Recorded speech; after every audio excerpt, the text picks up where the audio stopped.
1, 2, 3, go! May 1, 2, 3, go na naman. 1, 2, 3. Hi guys! Wow! Maylin kumanta, ang ganda ng boses niya. Hello mga kababayan, isang mapagpalang araw, saang sulok man kayo ng mundo naroon naway nasa mabuti kayong kalagayan.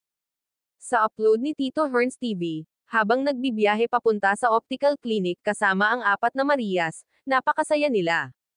Nagkulitan at ang ingay pa nila, kumanta nga sila, ang nanguna sa pagkanta, ay si Maylin.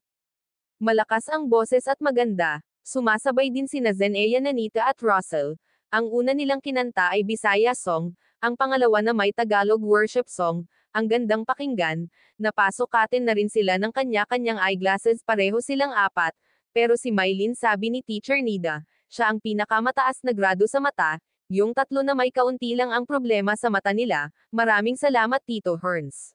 Lukhad pa sa una, ako nangandoy na makahawas sa kalisod sa panginabuhi.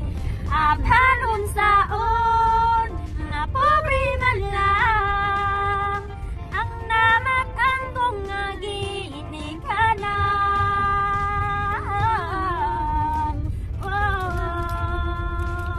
Dawaton ko lang ang tanan, belanghoy gabi, saging kamuti, ang among pagkaon na mga lagot mo, sa kalisod karon na among giantos, aron mabuhi.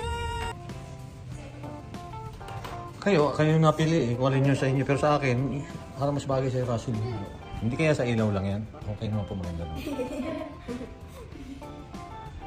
Panood ang full video sa YouTube channel ni Tito Herns TV. Bisitahin po natin ang kanyang channel. Ganun na rin sa aking munting channel Elma's Vlog. Maraming salamat sa inyong suporta mga kababayan.